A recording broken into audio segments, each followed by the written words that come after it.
acá, ¿no? Una pregunta, es el típico de películas de Estados Unidos, pero ¿se pueden venir a divorciar gentes de Monterrey, de Nuevo León a México? No, no, se constituye un fraude a la ley. El juez competente para conocer es el del domicilio conyugal.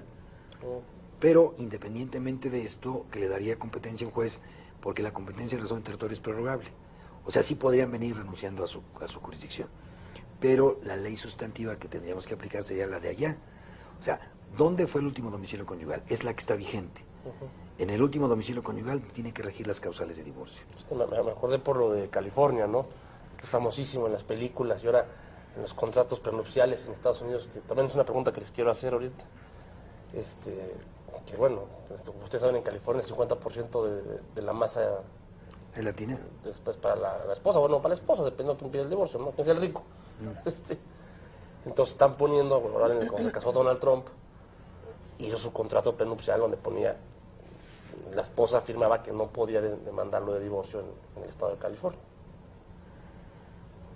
Digo, puede ser una renuncia porque... Expresa sí. la jurisdicción. Pero, o sea, renunciar a la jurisdicción o restringir la jurisdicción, desde mi punto de vista, es evitar la ley adjetiva. Pero, según nuestro Código Civil, la ley aplicable es la del último domicilio conyugal en cuanto a la parte sustantiva. O sea, incluso si yo recibiera un asunto de otra entidad federativa y que se sometieran las partes a mi jurisdicción, tendría que aplicar la ley sustantiva del otro lugar. ¿Sí?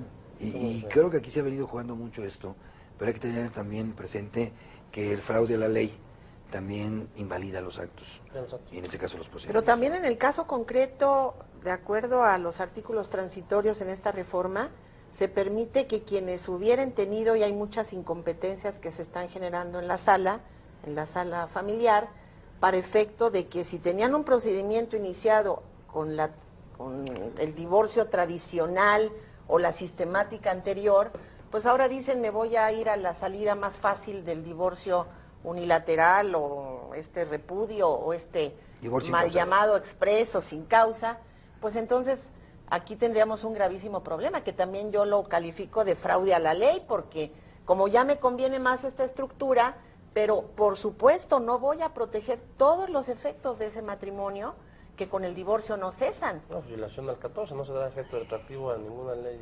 Sí, es que aquí a uno le beneficia, a otro no. Pero pues al que le perjudica pues, también podría presentar su juicio de amparo, ¿no? Bueno, en ese sentido creo que se ha resuelto un poco el problema en cuanto a la interpretación. El artículo 3 transitorio al que alude la doctora, tal como lo señala ella, y yo pienso igual que ella, es un fraude a la ley o es una desventaja, porque un cónyuge que fue demandado antes y se anuncia o es cónyuge culpable, pues con eso podría detener todos los efectos a un divorcio sin causa. El artículo establece que cualquiera de ellos se puede acoger, así la palabra que utiliza, a la reforma, pero más adelante el mismo legislador dijo que, de no ser así, se seguiría el procedimiento por sus causas normales. Entonces lo que estamos haciendo en la práctica es que si ambas partes deciden cambiar de un divorcio con causa a un incausado, se les está dando curso. Pero de una manera... Así es. Ambas partes y haciendo un convenio, y entonces yo pienso que estaríamos en la tradición o lo normal, que lo veo todavía más protector hacia todos los efectos de la relación. Pero en la actualidad la interpretación que se está dando al tercer transitorio es que si no están las dos partes, no puede convertirse un divorcio con causa, previsto en el Código antes de la reforma, a un divorcio sin causa actualmente en el Código Civil, que es el único procedimiento que contempla. Entonces, pero sí es un problema grave y considero que una vez que dejemos que la reforma siga caminando, pudiésemos pensar, tanto los maestros, el foro y la judicatura, en ajustar, más que regresar, en ajustar, sigo insistiendo, en los efectos del divorcio que no están contemplados. Y lo que tú decías, los hijos, ¿no? Claro. Creo que los hijos deben de jugar un papel importante, no en el procedimiento, no les atañe, sí en los efectos. Son, como te digan, son terceros interesados y terceros perjudicados. Así es. No, y son la parte todavía que está más endeble, está en formación, y que definitivamente les va a afectar psicológicamente desde el punto de vista de su encauzamiento en la escuela, en su formación, en su educación. Y siento que esta reforma no pensó, no reflexionó el legislador cuáles serían las consecuencias, porque además trata, entiendo yo, en la exposición de motivos, la naturaleza jurídica del matrimonio como contrato, lo cual por supuesto no es. Y también nos dice que el divorcio puede ser un contrato, bueno, tampoco lo es. Tampoco se podría hablar de que hay un contrato, sino que aquí vamos a tener la disolución del vínculo matrimonial. Nuestras legislaciones normalmente no dan definiciones.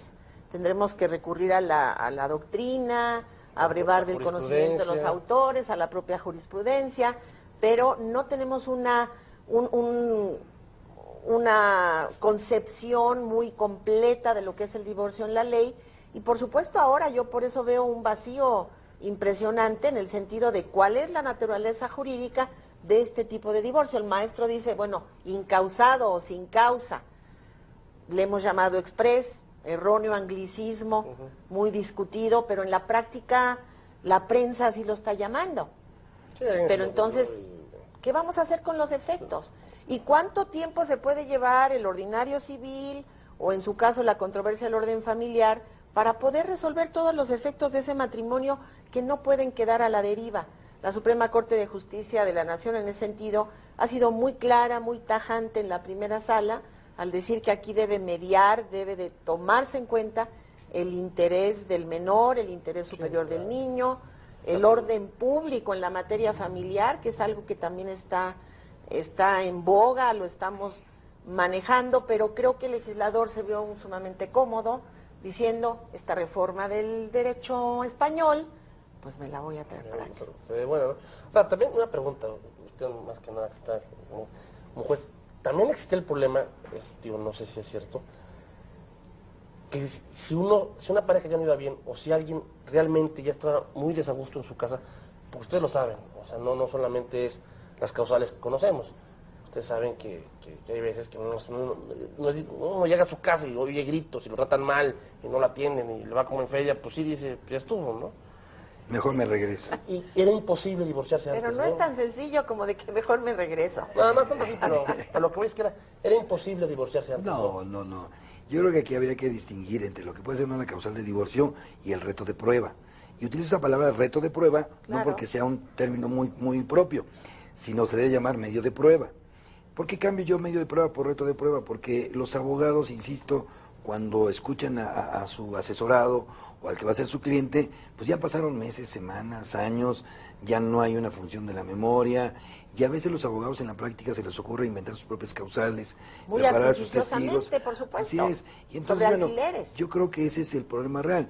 Y también creo que en el foro habría que participar en una interacción, tal como le decía Carneluti, entre juzgadores y abogados, porque finalmente los justiciables deben ser atendidos en sus necesidades y peticiones, tanto sociales como jurisdiccionales y judiciales, o jurídicas.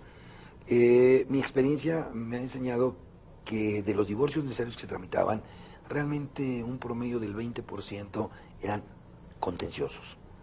Muchos asuntos en la práctica, por eso hablaba yo de que el divorcio incausado surge en 84, se fortalece en el año 2000 cuando se reduce a un año, se cambia el número de la fracción, pero si nosotros viéramos tribunales, un gran número de divorcios estaban basados en la fracción, ahora novena.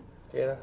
La separación por más de un año. La fracción 18. Sí, la separación por más de un año, independientemente de la causa que ha dado origen, y cualquiera de ellos la puede invocar. O lo que se llamó el divorcio sin causa, que dejaba también un poco a la deriva el asunto de quién es el culpable, quién es el inocente, el que se fue y luego no puede invocar en su propio derecho lo que él mismo provocó. Entonces, quedaba también en la incertidumbre.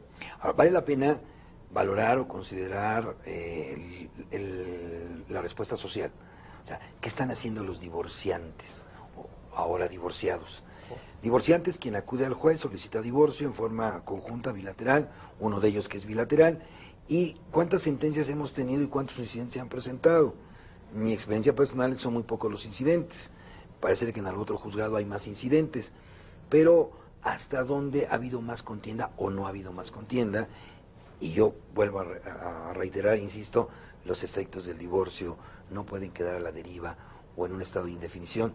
Considero que la sentencia debe definir particularmente la situación de los hijos, los alimentos, y por qué no dejar el aspecto patrimonial para después, porque no es tan importante, pero sí tiene su trascendencia. Originalmente el Código Civil establecía que dictada la sentencia, el juez debe resolver la liquidación de la sociedad conyugal, tomando en cuenta las obligaciones que hay entre los cónyuges y de los cónyuges hacia los hijos. Y como que esto era muy difícil de ver en la práctica, ahora menos.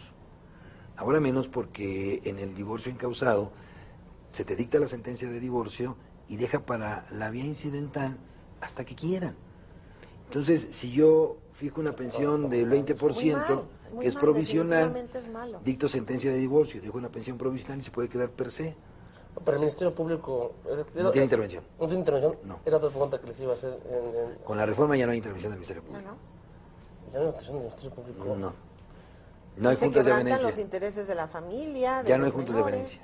Sí, ya no, ya varió absolutamente. ¿El Código Civil no es de orden público? ¿No dice...? Bueno, el Código Civil en su contexto creo que no. El libro primero, particularmente personas, sí. Y además aquí sí creo que... Concretamente el 138 ter